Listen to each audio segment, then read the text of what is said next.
Allah told Shaitan, فَمَا يَكُونُ لَكَ أَن تَتَكَبَّرَ فِيهَا. When the devil refused to do sajda, when Shaitan refused to do sajda, Allah told him, you have no right, it's not right for you to be arrogant here.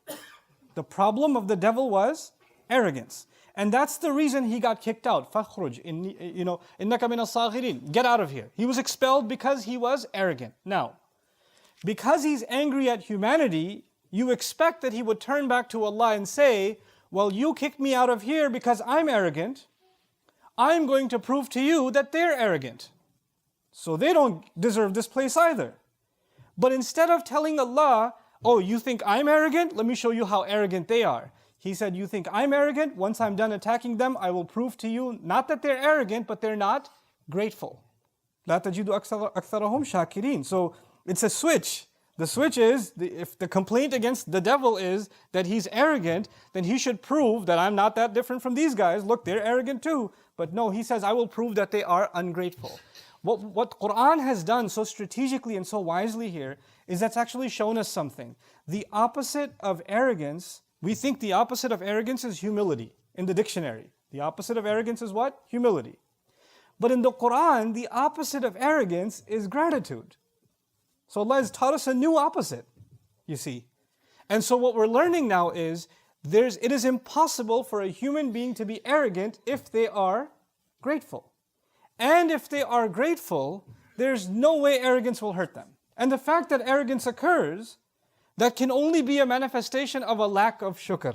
If shukr was there, there's no way that would have happened. So that's the first important thing. When someone says, hey, at least I'm not arrogant, well, from the Quran's definition, don't just think about arrogance as someone who thinks very highly of themselves, or is full of themselves, or is mean towards others. You and I have to check ourselves, how grateful are we? Because if gratitude is missing, then arrogance is there. Because these are opposites in the Quran now.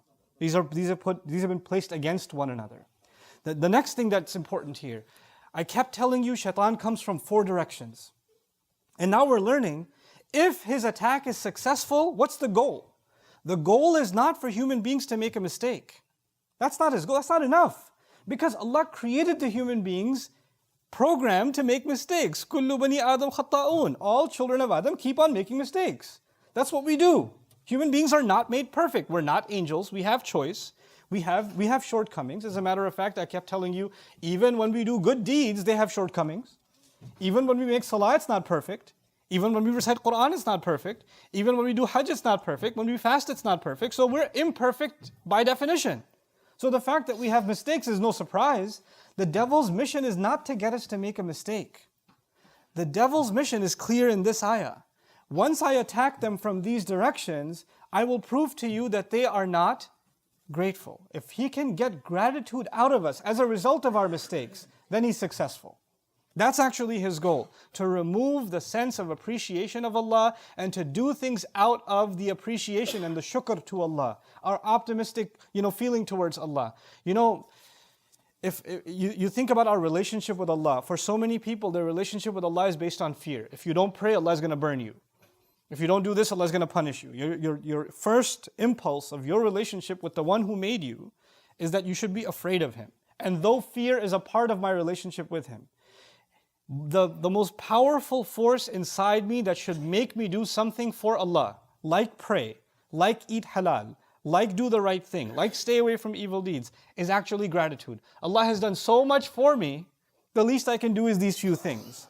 If He can get rid of that feeling, shukr, if He can get rid of shukr, then even if I'm obeying Allah, my heart is missing something. It's not going to have what it really, really needs to be able to carry on. It is out of a sense of gratitude that we are in obedience to Allah. Which is why Fatiha, that calls us to Allah's worship, إِيَّاكَ نَعْبُدُ, begins with gratitude. Alhamdulillah is where it begins, and then we get to worship. Because that sense of appreciation of Allah is what drives us more than anything else. But really what I wanted to spend the majority of this khutbah on is these attacks again, and how each of them, we can be protected from those attacks if we are grateful. Now let me phrase that another way.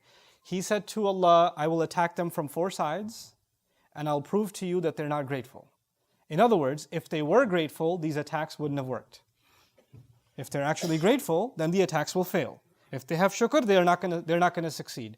So though I've given you long explanations of each of those directions, I'm going to walk you through each of them again briefly and describe to you in simple terms, how if we can remember to be grateful to Allah, we can actually protect ourselves from the waswasa of shaitan.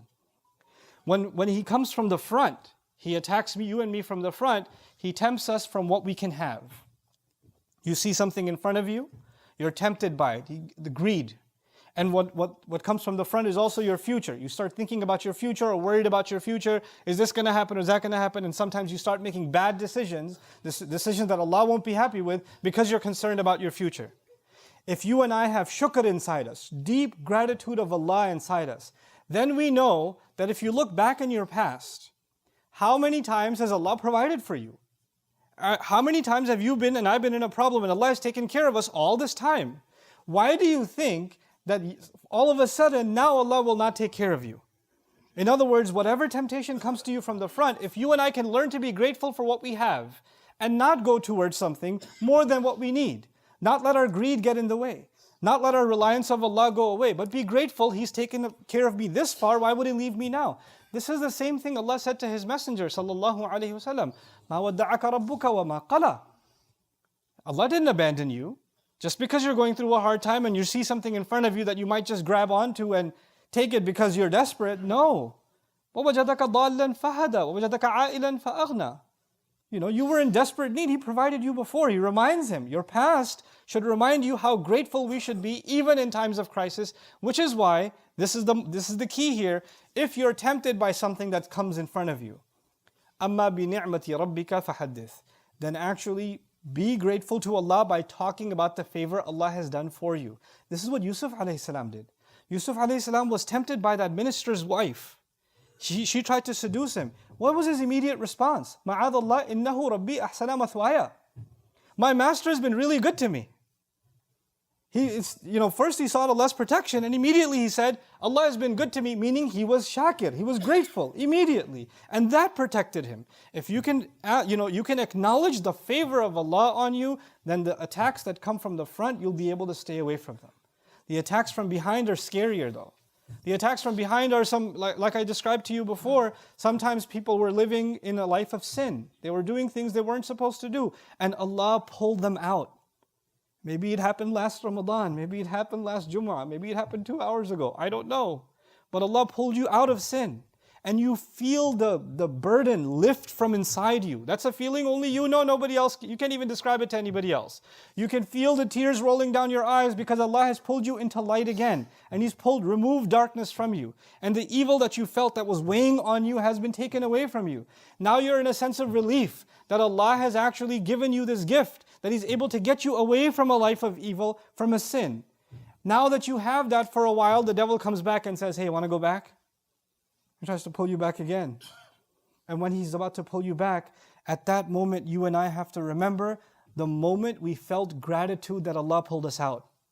How grateful were we when Allah pulled us out the first time? A person has to forget that. They have to forget the moment they made tawbah. They have to forget when they felt that closeness to Allah or the relief that Allah gave them. They have to let go of that for the devil to be successful in pulling them back again, in tempting them again. But it is in those moments when he tries to pull you and attack you from behind that you and I have to remind ourselves of how Allah has given us the gift of guidance, how Allah has given us the gift of tawbah, the gift of repentance, so that whenever that same temptation, that same attack, because the devil knows, it worked last time, let me try it again, it'll probably work again on this guy. I tried the last 10 times it worked, the 11th time it should work too. But if you've made tawbah and you've tasted its sweetness, that's what you should be grateful for. And that's what you have to remind yourself of. And if you can remind yourself of that, that attack won't work. If you can and speak of it. Actually, if not to anybody else, speak to yourself of it. Ya Allah, you pulled me out of this. I will not let myself fall again. I am grateful for how you pulled me out of this mess. Look at all the evil that came in my life as a result of my mistake. Ya Allah, I'm not going to fall into that again. When you just even have that conversation with Allah, like I said, shukr isn't just a feeling. It has to manifest. And if that's the exercise you have to do, even talk to yourself, do it. Do it. Just don't do it in front of people. They'll think you're weird. If you're in your car by yourself, just talk to Allah. And acknowledge to Him that you are not going to be pulled back again by the call of shaitan. I hope you guys enjoyed that video clip. My team and I have been working tirelessly to try to create as many resources for Muslims to give them first steps in understanding the Quran all the way to the point where they can have a deep, profound understanding of the Quran. We are students of the Quran ourselves, and we want you to be students of the Quran alongside us. Join us for this journey on bayyinatv.com, where thousands of hours of work have already been put in. And don't be intimidated, it's step by step by step, so you can make learning the Quran a part of your lifestyle. There's lots of stuff available on YouTube, but it's all over the place. If you want an organized approach to studying the Quran beginning to end for yourself, your kids, your family, and even among peers, that would be the way to go. Sign up for bayyinatv.com.